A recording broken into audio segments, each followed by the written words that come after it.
মধ্যে এই সরকারকে তার ফাঁসি কার্যকর করতে হবে। যদি সংসদে এর সমস্যার সমাধানের রাস্তা না হয়, তাহলে ওই রাজপথ থেকেই আবার নতুন করে সমস্যার সমাধানের রাস্তা বের করা হবে। আজকে শহীদ পরিবারের কথা যখন আমরা শুনেছি, তিনটি কথা আমাদের কাছে খুব স্পষ্ট হয়েছে। এক, জুলাই পরবর্তী যে অন্তর্বর্তীকালীন সরকার, তাদের তিনটি নির্ধারিত কাজ ছিল: বিচার, সংস্কার, নির্বাচন।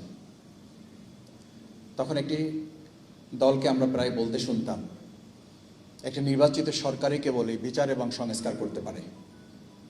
আমি আজ সেই নির্বাচিত সরকারকে জিজ্ঞেস করতে চাই, 4 মাস তো পার হচ্ছে, বিচার কতটুকু হয়েছে? আদৌ সংস্কারে আপনারা মনোযোগ দিতে পেরেছেন কিনা? কিন্তু আমার কাছে মনে হয় তার ওই কথাটাই সত্য।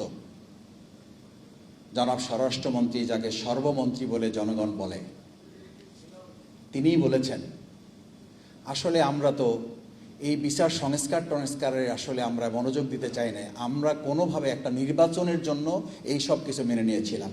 আসলে এত বড় একটা প্রতারকের দল কিভাবে দেশ চালাবে, এটা দেশবাসীর কাছে বিস্ময়ের ব্যাপার। আপনাদের মনে আছে, যে কোনো কিছু একটা হলেই তখন এইসব জাতীয় নেতৃবৃন্দ বলতেন, এই সব সমস্যার সমাধান হচ্ছে একটা নির্বাচিত সরকার হলে সব ঠিক হয়ে যাবে। আচ্ছা, আমি জিজ্ঞেস করতে চাই, আজকে এই শহীদ পরিবারের সদস্যবৃন্দ এখন চোখের পানি ফেলে কেন? তার মানে কি আমরা ধরে নেব জনগণ কি এটা মনে করবে, এই বিশ্বাস করলে কি অপরাধ হবে তাদের, যে 12ই ফেব্রুয়ারি আসলে নির্বাচিত সরকার এখনো আসে নাই, একটা ইঞ্জিনিয়ারিং সরকার এসেছে, সেই জন্য এখন এই বিচার সংস্কার হচ্ছে না?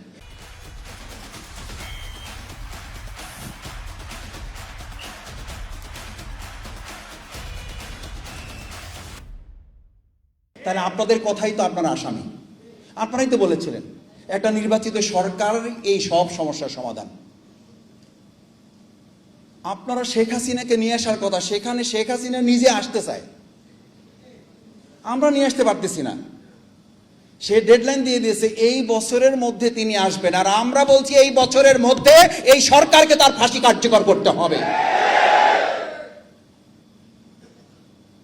এই শহীদ পরিবার আগামী বার্ষিকী উদযাপন যেন শেখ হাসিনার ফাঁসির মধ্য দিয়ে করতে পারে। শুধু শেখ হাসিনা না, দুর্ভাগ্য এখন মডিফাই আওয়ামী লীগ তৈরি করা হচ্ছে। তাদেরকে আবার জামিন দেওয়ার জন্য সরকার, বিচার বিভাগ এবং কতিপয় বিচার কার্যের সাথে সম্পৃক্তরা প্রতিযোগিতায় লিপ্ত হয়েছে, কে কত আগে তাদেরকে জামিন দিয়ে তাদের কাছে প্রিয় পাত্রে পরিণত হতে পারে। আসামি গ্রেপ্তার করায় নজর নাই, আসামিকে জামিন দিয়ে তাদের প্রিয় পাত্র হওয়ার জন্য এখন প্রতিযোগিতা শুরু হয়েছে। পরিষ্কার বার্তা দিতে চাই, জাতীয় সংসদের সদস্য হয়েছে আমরা, এইটা আমাদের কাছে গুরুত্বপূর্ণ না। আমাদের কাছে গুরুত্বপূর্ণ হইল 2009 সাল বা 2008 সাল থেকে যে রাস্তা থেকে আমরা তৈরি হয়েছি, ওই রাস্তাই হচ্ছে আমাদের কাছে প্রিয়। যদি সংসদে সমন্বয় না হয়, যদি সংসদে এর সমস্যার সমাধানের রাস্তা না হয়, তাহলে ওই রাজপথ থেকেই আবার নতুন করে সমস্যার সমাধানের রাস্তা বের করা হবে।